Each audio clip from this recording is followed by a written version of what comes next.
Olá, amigos da TV A Tribuna, do site do Jornal A Tribuna, de volta com mais um bate-papo com uma personalidade da nossa cidade. E nesse momento nós trazemos mais uma vez à tona a discussão do trânsito, que sempre gera muita polêmica, muitas opiniões, muita discussão.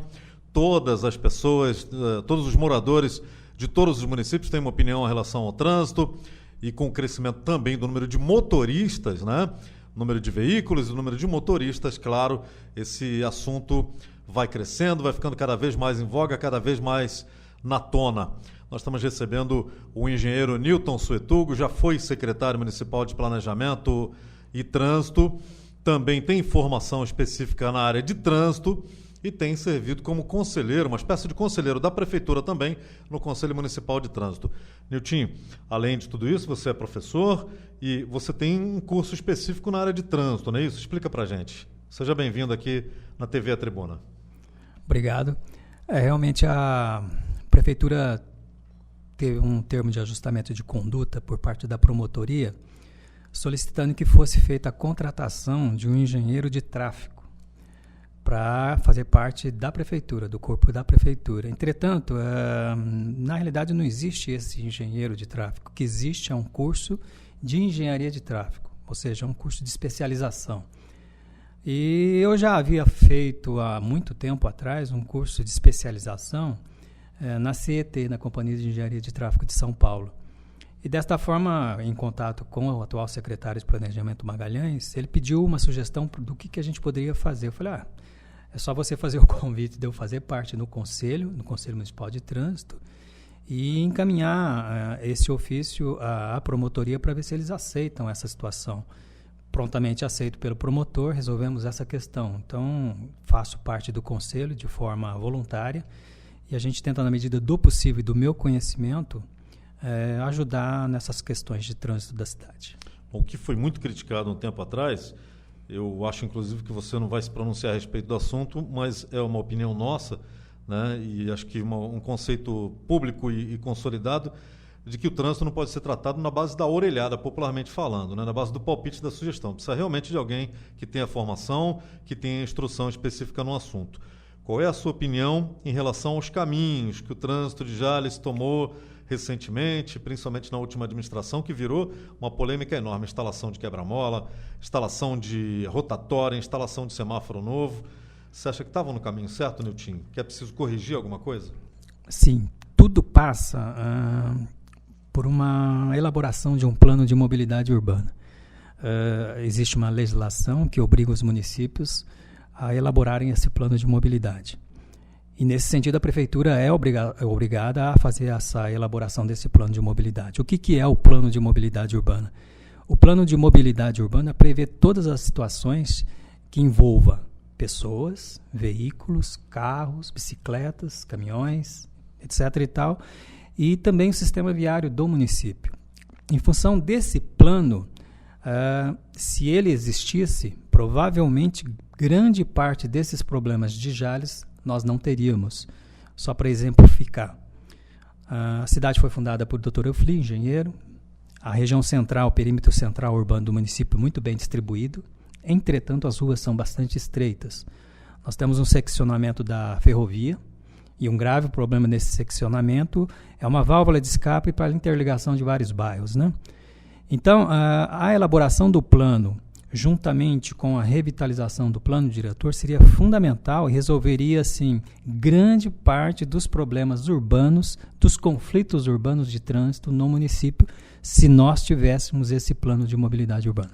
Um tempo atrás nós fizemos uma reportagem com a ADERJ, Associação dos Deficientes Físicos, e ela tem um levantamento que diz que pelo menos 500 pessoas possuem algum tipo de deficiência física, problema de mobilidade.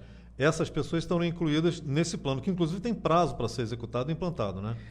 Exatamente. Eu acho que um dos objetivos fundamentais desse plano de mobilidade, que envolve aí uma série de situações, é a questão da acessibilidade, é a garantia e o direito do cidadão de ir e vir. Tanto que nós temos vários problemas, em Jales mesmo, né? Em quase todos os municípios do país, existe uma legislação específica, por exemplo, quando há formalização de convênios para execução de calçadas ou pavimentação em vias urbanas dos municípios, Alguns ministérios já exigem rampa de acessibilidade, faixa, rebaixamento de guias. Então, isso atende essa questão. Então, é preciso avançar nesse setor, porque se você for perceber em Jales, por exemplo, se você adentrar em alguns bairros, você não consegue caminhar na calçada, no passeio público, porque tem as suas deficiências, né? Tem degrau, tem uma série de situações que não seria permitida. E isso acaba acarretando o quê? A falta de uma legislação específica para que a população cumpra os seus deveres também, para que a convivência da comunidade seja um pouquinho mais respeitada, né? Bom, isso você falando em calçadas, em áreas periféricas, etc. E os prédios públicos, como é que estão nessa situação? E entre os públicos, eu incluo aí os privados e públicos, vamos dizer assim. Privados com acesso público. Um edifício comercial, por exemplo, um edifício de escritório. Como é que está isso? Tem acessibilidade, Nilton? Pelo que eu tenho de informações, a própria Secretaria de Obras e Planejamento do município, há um tempo atrás, fez um comunique nesse sentido de adaptação na questão de banheiro com acessibilidade, rampas de acessibilidade em alguns segmentos públicos e em outros de setor privado que tem atendimento ao público, né? Então, algumas atenderam, mas nós ainda sofremos essa questão de deficiência nesse sentido, né? Então, é preciso organizar. Eu acho que o segmento privado tem que começar a avançar também nesse segmento, tentar atender aquela necessidade que as pessoas têm de poder ser recebida. Isso é feito através da espontaneidade? Isso parte dos proprietários, dos administradores dos edifícios, ou a prefeitura, o poder público tem que pegar em cima? Existe uma legislação a ser cumprida. Eu acho que ela tem que ser exigida e as pessoas que têm a prestação de serviço para a comunidade têm que cumprir. Não tem nem dúvida.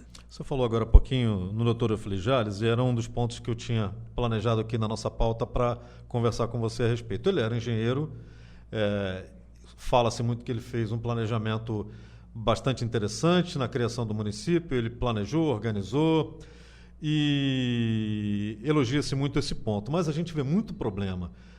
A cidade foi planejada na década de 30, no final da década de 30. Isso foi, vamos dizer, algum erro que ele teve na época por falta de planejamento no crescimento no futuro? Ou foi a cidade que foi mal executada depois, ela foi desenvolvida de forma errada? Essas ruas pequenas, canteiros centrais de avenidas estreitos demais? A exigência da presença do plano diretor também é recente. E a grande maioria dos problemas que os municípios brasileiros apresentam foi em função da ausência desse plano diretor no município. Nós temos um plano diretor que foi elaborado em 1992, aprovado em 95, no qual acompanhei a aprovação junto à Câmara, porque na época eu era vereador. Levei à discussão isso, inclusive até na realização da FACIP. Eram, 12, 15 dias de FACIP. Nós armamos um box exclusivamente para atender os anseios da comunidade, levando sugestões para poder embutir dentro do plano diretor. Fazendo uma consulta pública, vamos dizer. 2 ou 3 pessoas participaram só. Então, infelizmente, existe a lei, né? A lei foi feita em 92, foi aprovada em 1995, e a partir daí é que a cidade começa a se organizar. Antes disso, não. Antes disso, a maioria dos municípios não dispunha desse mecanismo de organização no seu desenvolvimento.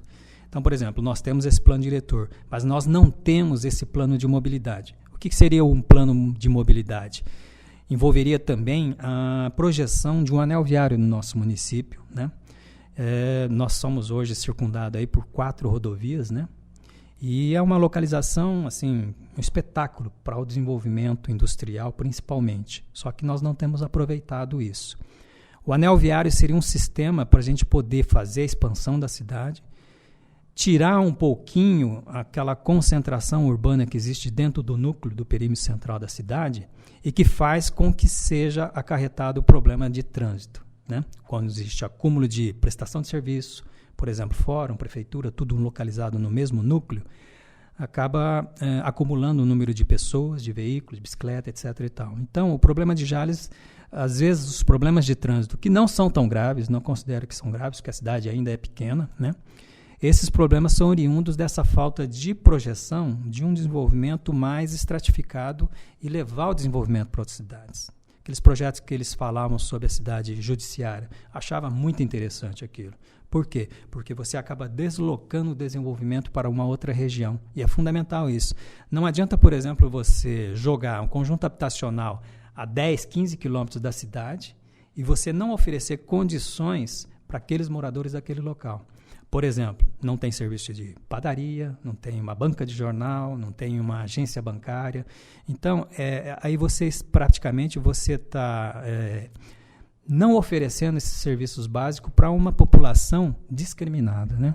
Então, é importante que esse plano de mobilidade seja agilizado, e está sendo, para que a gente possa fazer a implantação disso e também fazer uma revitalização do plano diretor do município. O que acontece é que, no final das contas, quem mora, por exemplo, num bairro como Jardim Alvorada, como os bairros novos que estão sendo erguidos em Jales, acabam ficando isolados apenas por uma ponte, sem que lá tenha serviço nenhum. E aí, como você falou, a população que já é carente fica mais carente ainda e é carente de serviços, né? Exatamente.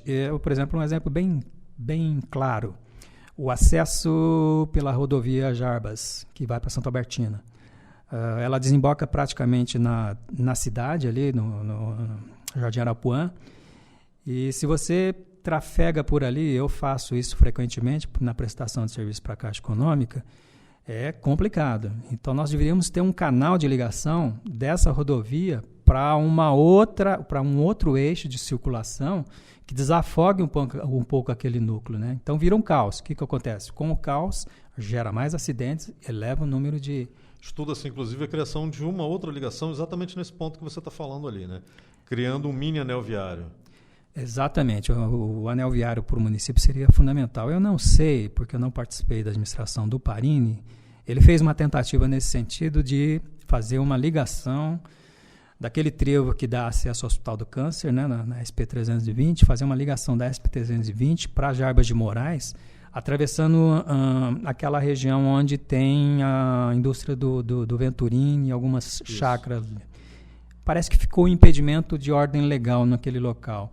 E com o atraso, o que acontece nessa situação? As pessoas de posse à sua propriedade, ao seu terreno, à sua área, à sua chácara, eles vão construindo.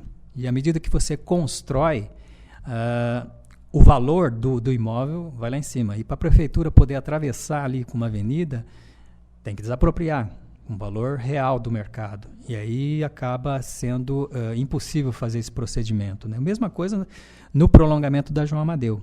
Existe uma legislação específica para isso, para não fazer a construção na divisa dos lotes, né? Para a gente poder fazer a opção de desapropriar e aumentar a largura da rua. Mas, infelizmente, o tempo foi passando, as pessoas vão construindo, a legislação não existia, e aí, praticamente, hoje você não consegue fazer a ligação, por exemplo, da João Amadeu com a Estrada do Café, né? Vamos uma pausa rapidinho e daqui a pouquinho você confere novamente aqui no nosso canal no YouTube, no site do Jornal A Tribuna, a segunda parte desse bate-papo com o Nilton Suetugo. Falamos já sobre rotatórias, sobre lanchódromo, vamos abordar esse tema também aqui, e falamos também sobre semáforo, radar móvel, etc. Outros assuntos bastante interessantes para você que nos acompanha também pela internet. Já.